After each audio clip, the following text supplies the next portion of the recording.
புனித அன்னாள் சபையின் தலைமை அன்னை சகோதரி கிளாரா வசந்தி அவர்களே, தலைமை ஆசிரியர் சகோதரி பபிதா மேரி ஜெனிவர் அவர்களே, சிறுபான்மை சமுதாய பெருமக்களே, உள்ளாட்சி அமைப்புகளுடைய பிரதிநிதிகளே, அரசு உயர் அலுவலர்களே, ஆசிரியர் பெருமக்களே, மாணவ செல்வங்களுடைய பெற்றோர்களே, எனது அருமை மாணவ கண்மணிகளே, பத்திரிகை மற்றும் ஊடகத்துறையை சார்ந்திருக்கக்கூடிய நண்பர்களே, உங்கள் அனைவருக்கும் என்னுடைய அன்பான காலை வணக்கத்தை தெரிவித்துக் கொள்ள விரும்புகிறேன். மிக மிக மகிழ்ச்சியாக உங்கள் முன்னாடி நின்றுட்டுருக்கேன்.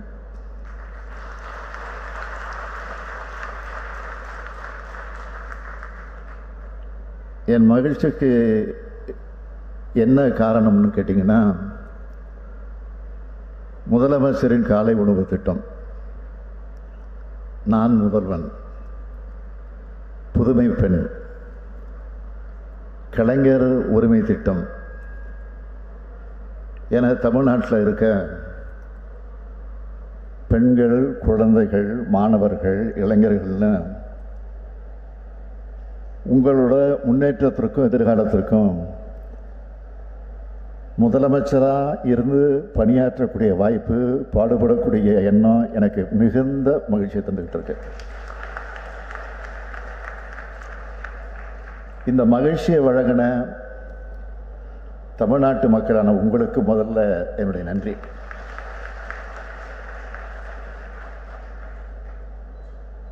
பள்ளிக்கு வரக்கூடிய குழந்தைகளோட பசியை போக்கணும்னு முடிவு பண்ணி உருவாக்கின திட்டம்தான் இந்த காலை உணவு திட்டம். சென்னையில் ஒரு பள்ளி விழாவுக்கு போனப்போ ஒரு குழந்தை இன்னும் காலை உணவு சாப்பிடணுன்னு சொன்னதை கேட்ட உடனே ஒரு பெற்றோருக்கே உரிய பாச உணர்வோடு நான் உருவாக்கின திட்டம்தான் இந்த காலை உணவு திட்டம்.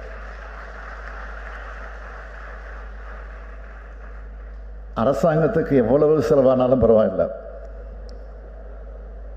ஒரு குழந்தை கூட பசியோட ஸ்கூலுக்கு வந்து தவிக்கக்கூடாதுன்னு இந்த திட்டத்தை தொடங்க உத்தரவிட்டேன். 2 ஆண்டுகளுக்கு முன்னாடி பேரறிஞர் அண்ணாவுடைய பிறந்த நாளில் இந்த திட்டத்தை தொடங்கி வச்சேன். இன்னைக்கு பெருந்தலைவர் காமராஜருடைய பிறந்த நாளில் இந்த திட்டத்தை விரிவுபடுத்தி இருக்கேன்.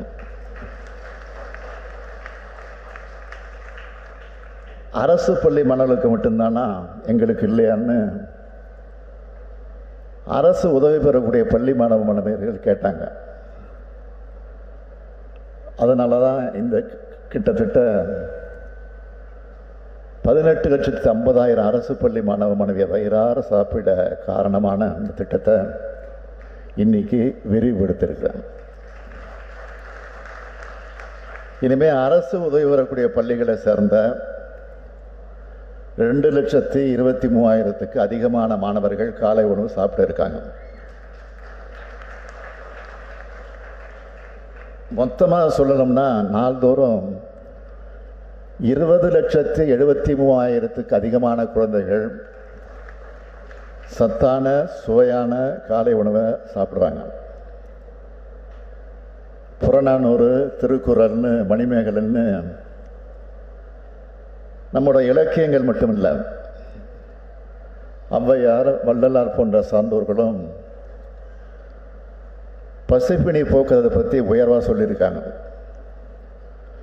சங்க காலத்தை சார்ந்த ஒரு குறுநில மன்னர் ஏழை எளியோருடைய பசியை போக்குறதுனால பசிப்பினி மருத்துவன் என்று போற்றப்படுகிறார். பசிப்பினி போக்கும் பணி அரசுக்கும் பொருந்தும். ஏழை எளிய மாணவர்களுக்கு உணவு அளிக்கிறது மூலமாக குழந்தைகளை நலமான, வளமான, அறிவுமிக்க சமூகமாக வளர்த்தெடுக்கிறோம். ஏன்னா குழந்தைகள் தான் தமிழ்நாட்டோட எதிர்கால சொத்து. அதனால தான் காலை உணவு திட்டத்தை ஒதுக்கீடு பற்றி அதிகாரிகள் என்னோட விவாதிச்சப்போ, அதை நிதி ஒதுக்கீடுன்னு சொல்லாதீங்க, வருங்கால தலைமுறையை உருவாக்குற முதலீடுன்னு சொல்லுங்கன்னு ஆணித்தரமாக சொன்னாங்க. ஆனால் இந்த திட்டம் மாணவ மாணவருக்கு தன்னம்பிக்கை அளிக்குது, பெற்றோர்களுக்கு பொருளாதார சுமையை குறைக்குது, பள்ளிகளுக்கு வர மாணவர்களுடைய எண்ணிக்கையை அதிகரிச்சிருக்குது, இடைநீற்றலை குறைக்குது. இப்படி ஏராளமான நன்மைகள் காலை உணவு திட்டத்தால் விளையுது. கொஞ்ச நாளைக்கு முன்னாடி ஒரு பெண் அளிச்சிருந்த பேட்டியை பார்த்தேன், டிவியில் பார்த்தேன், வாட்ஸ்அப்லையும் பார்த்தேன். அதில் காலை உணவு திட்டம் ஏழை எளிய குடும்பங்களுக்கு மட்டும் இல்லை, பெற்றோர் 2 பேருமே வேலைக்கு போகிற மிடில் கிளாஸ் குடும்பங்களுக்கும் பயனுள்ளதாக இருக்குன்னு பேட்டி கொடுத்துருக்குறாங்க. இப்படி நம்ம திராவிட மாடல் அரசு கொண்டு வர ஒவ்வொரு திட்டத்தையும் பத்திரிகைகள் பாராட்டுதோ இல்லையோ, பயன்பெறுகிற மக்கள் பாராட்டிட்டு தான் இருக்காங்க. இல்லாத கற்பனை கதைகளுக்கு வடிவம் கொடுக்கிறதையும், ஈரை பேணாக்கும் வேலையை செய்பவர்களுக்கு நன்மை நம்மை பாராட்டுவதற்கு மனம் இல்லை. அதை பற்றி நமக்கு கவலையும் இல்லை.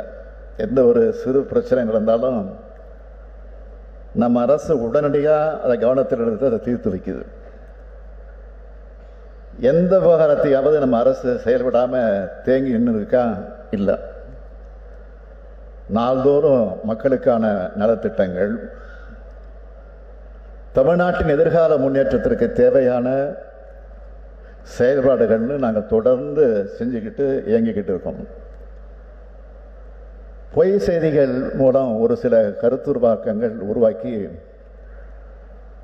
அதில் குளிர்காயலாம்னு நினைக்கிற அந்த மக்கள் விரோத சக்திகளோட அஜெண்டா எந்த காலத்திலும் நடக்காது. ஏன்னா ஒவ்வொரு குடும்பமும் பயன்பெறக்கூடிய வகையில் மக்கள் நலத்திட்டங்களை பார்த்து பார்த்து செயல்படுத்திக்கிட்டு இருக்கோம்.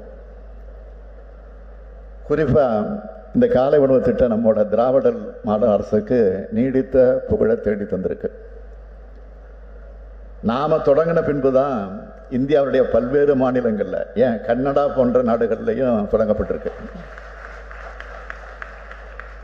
இந்த நேரத்தில் அமைச்சர்களையும் அதிகாரிகளையும் சட்டமன்ற உறுப்பினர்களையும் நாடாளுமன்ற உறுப்பினர்களையும் நான் கேட்டுக்க விரும்புவது, எந்த ஊர்லேயும் எந்த ஸ்கூல்லையும் உணவோட தரம் ஒரு துளி கூட குறையக்கூடாது. உங்கள் குழந்தைங்க சாப்பிட்ற சாப்பாட்டை எப்படி கவனமாக பார்த்துப்பீங்களோ அந்த மாதிரி அரசு பள்ளி மற்றும் அரசு உதவி பெறக்கூடிய பள்ளி மாணவருடைய சாப்பாட்டையும் கவனமாக ஸ்பெஷல் கேர் எடுத்து பாருங்கள். நான் ஆய்வுக்கு வெளியூர் போகும்போதெல்லாம் ஏதாவது ஒரு ஸ்கூலுக்கு திடீர்னு போகிறேன், அங்கே இருக்கக்கூடிய பிள்ளைங்களோட பேசுகிறேன், காலை உணவு எப்படி இருக்குன்னு பார்க்குறேன், அந்த உணவை நானே சாப்பிட்டும் பார்க்குறேன். மாண்புமிகு அமைச்சர் தம்பி உதயநிதி கூட சுற்றுப்பயணம் போகிறப்போ, நிகழ்ச்சிகளுக்கு போகிறப்போ இந்த மாதிரி ஆய்வு பண்ணுறதை பார்க்குறேன். மற்ற அமைச்சர்களும் பண்ணிக்கிட்டு இருக்கிறாங்க. எனவே மற்ற அமைச்சர்களும் மக்கள் பிரதிநிதிகளும் மாவட்ட ஆட்சியர்களும் அதிகாரிகளும் அவங்க பகுதிகளில் இருக்க பள்ளியில் திடீர்னு ஆய்வுகளை மேற்கொள்ளணும்னு ரொம்ப பணிவாக கேட்டுக்கிறேன். திராவிட மாடல் அரசையும் என்னையும் பொறுத்த வரைக்கும் நம்ம தமிழ்நாட்டு பசங்க படிக்கிறதுக்கு எதுவும் தடையாக இருக்கக்கூடாதுன்னு நினைக்கிறோம். அது பசியாக இருந்தாலும் சரி, நீட் தேர்வாக இருந்தாலும் சரி, ஒன்றிய அரசோட புதிய கல்விக் கொள்கையாக இருந்தாலும் சரி, எந்த தடை வந்தாலும் அந்த தடைகளை உடைக்கிறது தான் எங்களுடைய முதல் பணி. நீட் தேர்வை நாம் எதிர்க்க தொடங்கினப்போ ஏன் எதிர்க்கிறீங்கன்னு சில எதிர்கேள்வி கேட்டாங்க. ஆனால் இன்னைக்கு நீட் தேர்வு நடக்கிற முறைகேடுகளை பார்த்து உச்ச நீதிமன்றமே கேட்க ஆரம்பிச்சிச்சு, கேள்வி கேட்குது. மாணவர் சமுதாயம் போர்க்குடி தூக்குது. பல முதலமைச்சர்கள், தேசிய தலைவர்கள் நீட் வேண்டாம்னு குரல் கொடுக்க ஆரம்பிச்சிட்டாங்க. ஏன் ஒட்டுமொத்த இந்தியாவும் தமிழ்நாட்டு வழியில் நீட் தேர்வு எதிர்க்குது. ஒன்றிய பாஜக அரசு அரசியலுக்காக இப்போ நெருக்கடி நிலையை பற்றி பாராளுமன்றத்தில் தொடர்ந்து பேசுகிறாங்க. ஆனால் நாம் அவங்க கிட்ட கேட்குற கேள்வி, நெருக்கடி நிலை காலத்தில் ஒத்திசைவு பட்டியலுக்கு மாற்றப்பட்ட கல்வியை உடனடியாக மாநில பட்டியலுக்கு மாற்ற ஒன்றிய அரசு தயாராக இருக்கா? இந்த ஆக்கபூர்வமான செயலை அவங்க செய்வாங்களா? நம்மளை பொறுத்த வரைக்கும் நீட் தேர்வு, புதிய கல்விக் கொள்கை தேவையற்றது, அதை எதிர்க்கிறோம். ஒரு பக்கம் அரசியல் மற்றும் சட்ட போராட்டங்கள் நடத்துகிறோம். இன்னொரு பக்கம் மாணவர்களுடைய நலனுக்காக பள்ளி கல்விக்கும் கல்லூரிகளுக்கும் உயர் கல்லூரிகளுக்கும் ஏராளமான திட்டங்களை தீட்டுக்கிறோம். எனவே தடைகளை நாங்கள் உடைக்கிறோம். மாணவர்கள் கல்வியில் மட்டும் கவனம் செலுத்துங்க. ஏன்னா நான் திரும்பவும் சொல்றேன், கல்விதான் யாராலும் திருட முடியாத சொத்து. அந்த சொத்து தமிழ்நாட்டு மாணவர்கள் பெற்றாகணும். மாணவர் செல்வங்களை படிங்க, படிங்க, படிங்க. நீங்கள் உயர படிங்க. நீங்கள் உயர உங்கள் வீடும் உயரும், இந்த நாடும் உயரும் என்று உங்களை எல்லாம் மனதார வாழ்த்து விடைபெறுகிறேன். நன்றி, வணக்கம்.